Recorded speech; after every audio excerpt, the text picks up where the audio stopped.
जी मेहरबान साहबा, यहाँ तो आपकी 20 नशिस्तें खतरे में है। अब रिकाउंटिंग हो रही है, वहाँ आप अपनी नशिस्त से मुतल्लिक भी बताएं, उसका स्टेटस क्या है, और फिर सुप्रीम कोर्ट में बताएं, जबकि 5 रुकनी larger bench Peshawar high court का आपकी मखसूस नशिस्तों पर फैसला दे चुका कि वो आपका हक ही नहीं था और आपने फजूल में यहाँ तक पहुँचे हैं।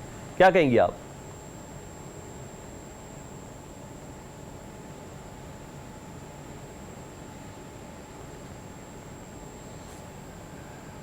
मेहरबान साहब, आपका माइक ऑफ है, उसका म्यूट खत्म कर दें प्लीज। सॉरी जी आप तो अब बहुत शोर भी आ रहा था। जी जी प्लीज। मुझे तो समझ ही नहीं आ रही कि मैं कहाँ पे शुरू करूं और कहाँ पे खत्म करूं। सबसे पहले तो आपकी मासूमियत की दाद दूंगी कि अवाम हूं आप ना, देख भी रहे हैं, अवाम हूं ना देख सर, भी इसलिए रहे बहुत हैं, मासूम हूं मैडम। समझ भी रहे हैं, देख भी रहे हैं, समझ भी रहे हैं, मगर कुछ भी कहने से कासिर हैं शायद। तो चलिए मैं ही कह देती हूँ। अभी तक आपने जितनी भी कार्रवाई देखी पाकिस्तान तहरीक इंसाफ के खिलाफ, उसमें मुझे बताएं, उनमें से कानून और आइन का कितने से कितने का लेना देना था। अब जहां पे देखिए कि हमारे खिलाफ जितने भी फैसले आए हैं, ये तो एक तसलसल चलता आ रहा है ना खिलाफ फैसलों का। वो 50 से ज्यादा तो ईसीपी के आ चुके हैं। आपके सामने है कि किस तरह हमारे कागजात रद्द किए गए। आपके सामने है किस तरह हमारे तजवीज कुनंदा, तायीद कुनंदा को गिरफ्तार किया गया। आपके सामने है कि किस तरह हमसे हमारा निशान छीना गया, जिसका कोई आईनी जवाज नहीं था। उसी दिन एएनपी को तो 20,000 के जुर्माने पे उनका निशान दे दिया गया। तो ये सब आपके सामने है।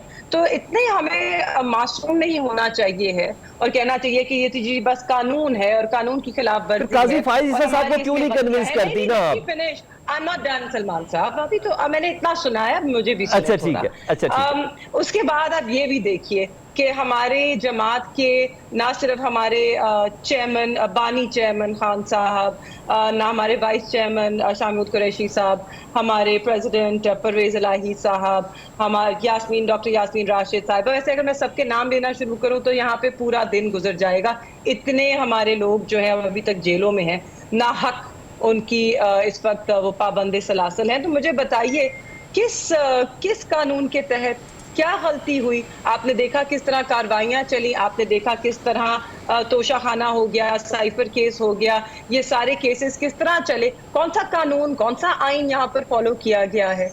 राइट। अब आपके सामने ये भी है कि फॉर्म 45 और फॉर्म 47 में जो तजाद है और किस तरह वो बदले गए।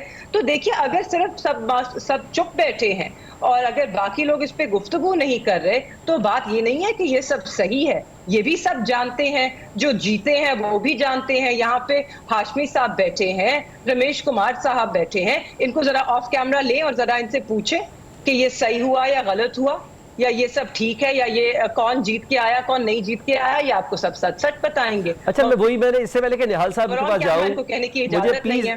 प्लीज मुझे आपसे सवाल ज्यादा करने हैं। जाइए, I am not done, I have a lot more things to say as well. जी मुझे आपसे सवाल ज्यादा करने हैं, मैं यही कह रहा हूं, मुझे आपसे सवाल ज्यादा करने हैं।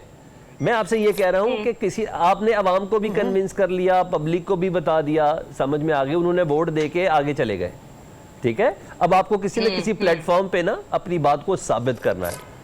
ये जो किसी को 15,000 रुपये जुर्माना दे के उनका इंतखाबी निशान दिया, आप एएनपी की बात कर रहे थे, यही इस्तबदाल अपना सुप्रीम कोर्ट के सामने रखती ना, वो क्यों नहीं माने? तो जी आप नहीं, एक second, were you not watching the supreme court live proceedings? वहां पे ये सब कहा गया, ये सब रखा गया। इनफैक्ट मेरे ख्याल में पाकिस्तान में कोई ऐसा बंदा नहीं है जो उस रात उन प्रोसीडिंग्स को देख रहा था जो हैरान को नहीं था। अगर आप ट्विटर पे जाते और आप उस फैसले के बाद लोगों का रद्द अमल देखते तो लोग भी हैरान थे, वो भी एक सख्ते में थे। उनको यकीन ही नहीं हो रहा था कि सुप्रीम कोर्ट ऑफ पाकिस्तान इस तरह का फैसला दे भी सकती है। तो प्लीज अगेन जरा मासूमियत का दामन छोड़ दीजिए ना। अच्छा ठीक